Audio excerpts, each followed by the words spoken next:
I like to bake things that are cool and funky, but every now and again, I like to go back to tradition and to bake something just like this. This is my beautiful Simnel cake.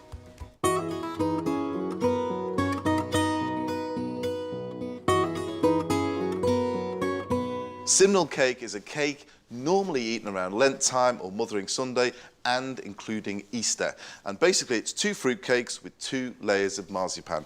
Quite simple to make. In fact, very simple to make. Do you like fruit cake? Yes. Do you like marzipan? Yes. Well, you'll love this cake.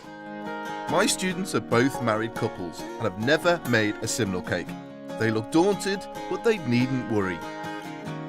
Rachel and Steve are from Pembrokeshire. Rachel's a good cook, but Steve once tried to bake a cake on a barbecue. Really, Steve? Fossey is a competent cook, but Shanine, who was never taught to bake, now wants to make cakes for their kids. They're from my neck of the woods. And where are you from? I was born in Birkenhead. What she's actually said was, she says she's from the Wirral. Now we're all friends, let's get baking. To start to make the recipe, we're going to put sugar in the bowl along with the butter. I like to start by sort of trying to break down the butter and the sugar to start with. So basically we're going to cream the butter and the sugar together slowly first. Trying to do this with hard butter from the fridge is impossible. Room temperature is the key. That's basically been creamed together. I'm just going to add a couple of eggs to this now. Start off with 1, and it begins to slacken the mix down and makes it easier to mix, all right? Rachel normally bakes with eggs straight from the fridge. And with eggs, does it matter if you keep them in the fridge or on the side for baking? What's the best I to always do? leave it outside. So out of the fridge? Yeah, always out of the fridge. It's easy. The basic rule of thumb when you're baking is actually all the ingredients normally the same temperature. Unless you're doing something like a puff pastry where you need a really chilled butter to get those layers in. Mix in the eggs until they're well blended. Then add plain flour.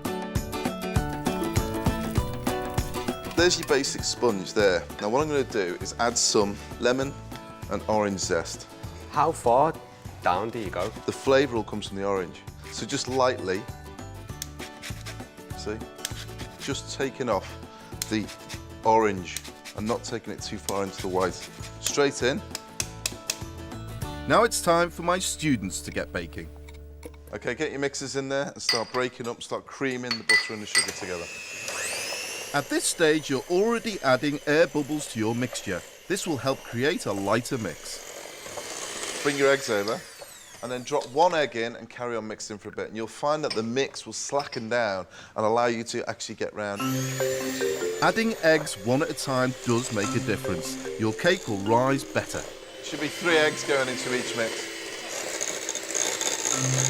Okay.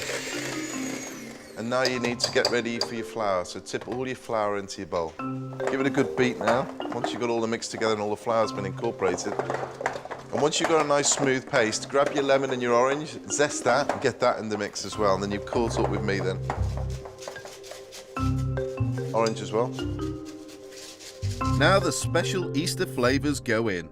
Ground cinnamon, currants, sultanas and glacé cherries. Now once you've got all the fruit in there and all the spices, just give it a mix round, fold it all in together to make sure that it's well mixed all the way through. Say, for instance, I didn't have products in that I wanted to make this with. Yeah. What could I use in place of? You can use most dried fruits. You use citrus peel if you like, if you've got that. You can use tangerines in there. You can use chopped up apple, fresh apple in there as well, it's really nice.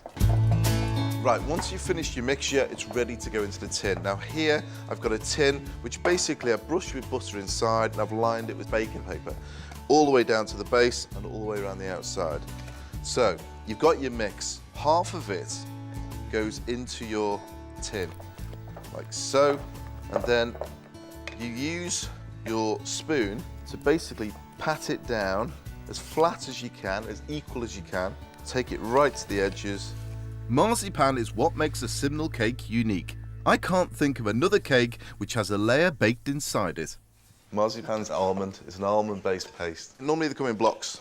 Okay. So all you do is when you get your marzipan, if you want to make one yourself, you get a marzipan, you roll it out, take the size of your tin, place it over the marzipan and just mark it with a knife and then cut round it, and you know it'll fit straight into the inside of your tin. You finish by putting the rest of your mixture onto the top of the marzipan, and likewise take it to the outside. This cake might look daunting to make, but it's easy if you break down the recipe into simple steps. Easy enough so far? Yes. Now, once the cakes are all filled, it goes straight into the oven. But when we bake this, we bake it for a long period of time on a low temperature. It's like any dense cake with fruit in it, it does take a long time to bake. Even something this small will take 2¼ hours. If it starts to go dark on the top, you can cover it in a little bit of foil. Now I'm going to pop this in the oven, 150 degrees C, for 2 hours and 15 minutes. Don't be tempted to speed up the process by using a higher temperature, or the cake inside will remain raw. Right guys, these are the Simnel cakes. Take the paper off, carve it across the top to flatten it down. Keep your blade as flat as you can when you're going through. And watch your fingers as well. Nice and gently. Well, it's lovely inside, all Still moist. quite moist, isn't it? Yeah, a little Really bit. good. Trimming the top, then turning the cake upside down will ensure you get a nice, even surface to decorate. So there's your saving grace. You know you've always got a flat bit somewhere underneath. Yes. Now you need some apricot jam on the top, please.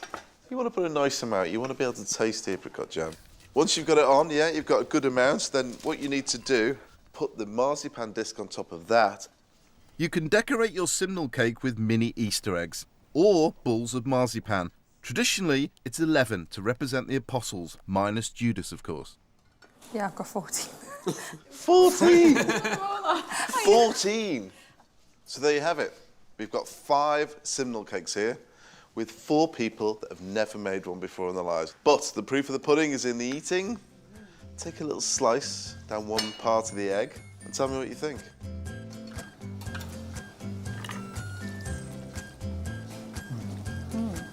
It's really good. I can't get over how moist it is. Steve hasn't baked since school, but look at him now. Very moist, isn't it? Yeah. You don't expect that. There you have it. They all look absolutely fantastic and taste very good too. But now it's down to you guys.